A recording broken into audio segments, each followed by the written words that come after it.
Assalamualaikum warahmatullahi wabarakatuh. Halo semuanya, kenalin kami dari kelompok 4 mata kuliah Matematika Bisnis dari kelas C525. Pada video kali ini, kami akan membahas terkait studi kasus dan penyelesaiannya menggunakan penerapan materi matriks dan diferensial atau turunan. Simak videonya baik-baik ya.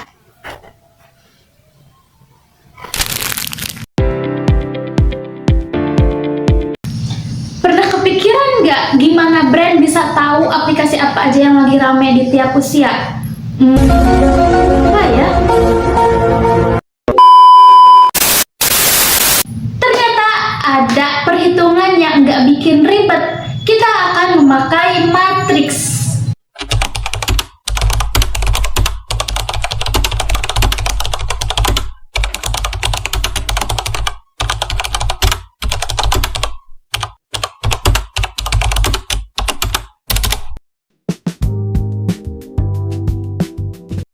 Buat datanya ya teman-teman, dari baris pertama di atas, di umur 13 tahun sampai dengan 18 tahun, dan di tengah ada umur 19 tahun sampai dengan 34 tahun, dan di garis bawah ada umur 35 tahun, dan seterusnya. Untuk kolom ini diisi dengan Twitter, TikTok, dan Instagram. Kita punya data dari hari yang berbeda, kita tinggal jumlahkan satu-satu. Tiap angka mempunyai arti. Kita pakai 2, 1, 0. 2 berarti dipakai 2 hari. Yang ke 1 dipakai 1 hari. Yang 0 tidak dipakai.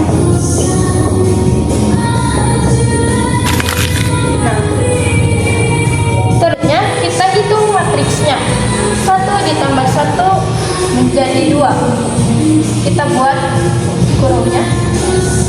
1 ditambah 0 adalah 1. 0 ditambah 1 berarti 1. Dan selanjutnya dan seterusnya.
Di buku, tapi juga dibuat ngerti kebiasaan orang di dunia nyata. Matriks kesederhanaan aja kita udah bisa tahu pola tren bahkan strategi marketing. Jadi menurut kalian data apa lagi yang bisa kita bahas pakai cara simpel kayak gini? Tulis di komentar. Bye-bye.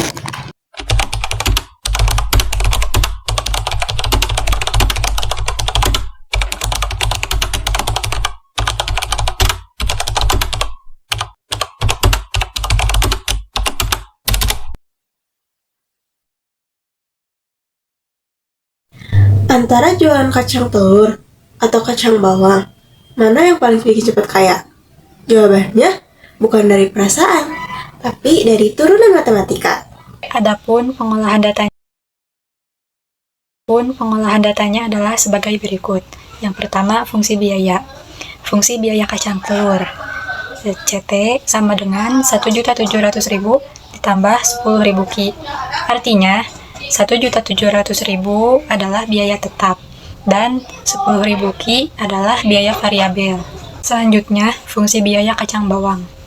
CI sama dengan 1.700.000 ditambah 8.000 Ki, yaitu biaya variabelnya lebih kecil, berarti lebih murah per unit dibanding kacang telur.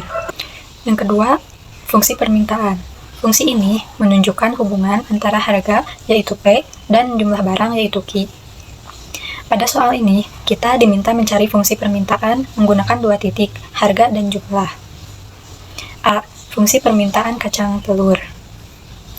Rumusnya adalah P dikurangi P1 per P2 dikurangi P1 sama dengan Q dikurangi Q1 per Q2 dikurangi Q1. Selanjutnya, kita masukkan datanya. P dikurangi 60.000 per 60.000 dikurangi 65.000 sama dengan Q dikurangi 120 per 115 dikurangi 120. Kemudian, kita hitung selisihnya. P dikurangi 60.000 per 5.000 sama dengan Q dikurangi 120 per min 5. Langkah berikutnya, kita kali silang. Min 5 dikali P dikurangi 60.000 sama dengan 5.000 dikali Q dikurangi 120. Nah, kemudian kita uraikan. Min 5P dikurangi 300.000 sama dengan 5.000 Q dikurangi 60.000. Selanjutnya, kita pindah ruas. Min 5P sama dengan 5.000 Q dikurangi 900.000. Terakhir, kita bagi kedua ruas dengan minus 5, sehingga didapatkan fungsi permintaannya PT sama dengan min 1.000 Q ditambah 180.000. Selanjutnya, kita akan menentukan fungsi permintaan untuk kacang bawang. Rumusnya yang digunakan masih sama. Kita langsung saja masukkan datanya. Harga awal 50.000, harga kedua 55.000, jumlah awal 85 dan jumlah kedua 90. Sehingga diperoleh P dikurangi 50.000 per 55.000 dikurangi 50.000 sama dengan Q dikurangi 85 per 80 dikurangi 90. Selanjutnya, kita hitung selisihnya.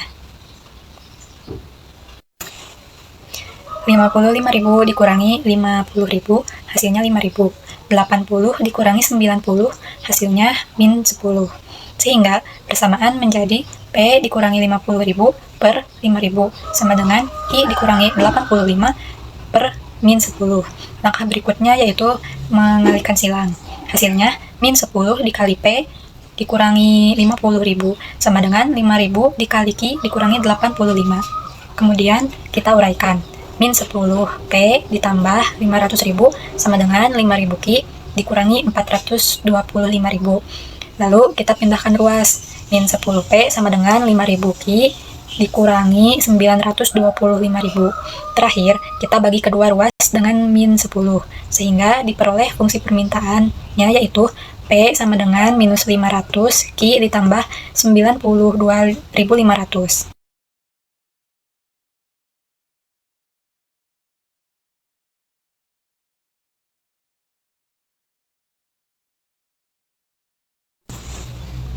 Dilihat dari fungsi biaya, kacang bawang emang lebih murah per unitnya.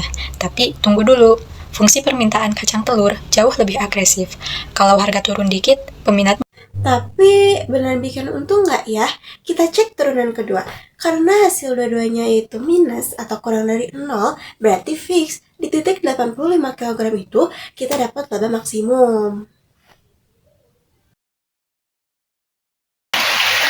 Pernah kepikiran nggak sih berapa banyak barang yang harus kamu jual biar uangnya mentok di langit?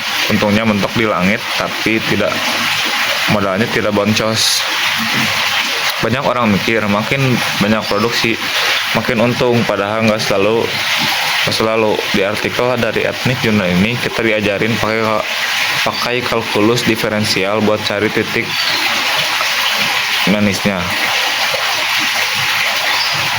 Nah, setelah dihitung, laba bersihnya tembus 25.000.